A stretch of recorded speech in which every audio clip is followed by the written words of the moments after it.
তোমার মালিক এলাকা থেকে পূজাটা লইলা ভরে দান কিনে দান করতে না আর ফুল কত করতাম আসসালামাইকুম, শুভ সকাল। আর আমি এখন আছি আমাদের চাষাবাদ জমিতে। আজকে আমাদের এই জমি হাল চাষ হচ্ছে ভুট্টা চাষের জন্য।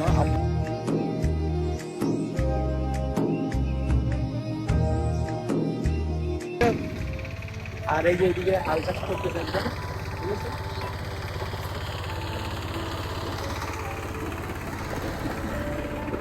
তো এই হাল চাষ, এই মাটির গন্ধ, ঠিক আছে ভাই, আমাকে অ্যাট্রাক্ট করে। ওকে, আমি অনেক বেশি পছন্দ করি এই ব্যাপারগুলা।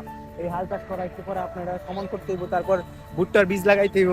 সত্যি সবকিছু অ্যামেজিং, বাট মনে হয় না আর বেশি দিনে গ্রামে এই পরিবেশে থাকতে পারবো। তোমার ভিডিও দেখলে সবাই কয় আপনার আব্বার সাথে আপনার ভিডিওগুলো অনেক বেশি সুন্দর হয়। আমি তো মূর্খ হইতে পারি কিন্তু কথাটা মূর্খ শাবাশ। ঠিক আছে না আব্বা, শুনো, এই দেওয়া হয়েছে তোমার এই যে ব্রিজের নাচা না, ব্রিজের নিচে ভিডিও করতে, ব্রিজের উপরে একটা লোক পরে দেখে কথা ভাই, আপনি আপনার আব্বার সাথে ভিডিও করেন, ভিডিওগুলো সত্যি অনেক সুন্দর হয়। ইনশাআল্লাহ অনেক পছন্দ। আলহামদুলিল্লাহ।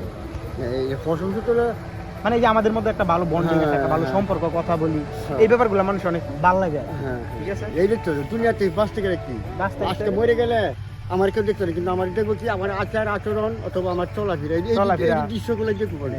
ঠিক আছে। এদিন তোমার প্রতি যেই ক্যাপা দিছে, শক্ত ক্যাপা দিছে আব্বা তোমার প্রতি রুবেলে, তুমি যেদিন ভিডিওতে কইছ যে সন্তানেরা মনে করো যে মা বাপরা লইয়া রেস্টুরেন্টে খাই না, হ্যাঁ তো মনে করে ডিসিশন নিয়ে নিছে এবারে বাড়িতে আমরা সবার লই, আমরা ফ্যামিলি কাচ্ছি কাই না কইছি না, আমি কইছি যে সন্তান মা বাপরে নিয়ে রেস্টুরেন্টে খাওয়া দাওয়া এটা হলো হাদিসের একটা কথা। হ্যাঁ হ্যাঁ, এটাই তো আমি না তোমার পুতা তো মনে হয় তোমার প্রতি কি হচ্ছে, এবার আইলে আব্বার লই আমরা রেস্টুরেন্টে খায়া, মানে আমরা সবাই বুঝছো সদল বলে আমরা যাই, আমরা কাচ্ছি ভাই, ঠিক আছে, কিশোরগঞ্জ। হ্যাঁ আইলে এটা হলো মুসলমানের একটা ধর্ম অথবা ইমানের একটা অংশ। তাইলে ফ্যামিলির সাথে সুন্দর সময় দেওয়া।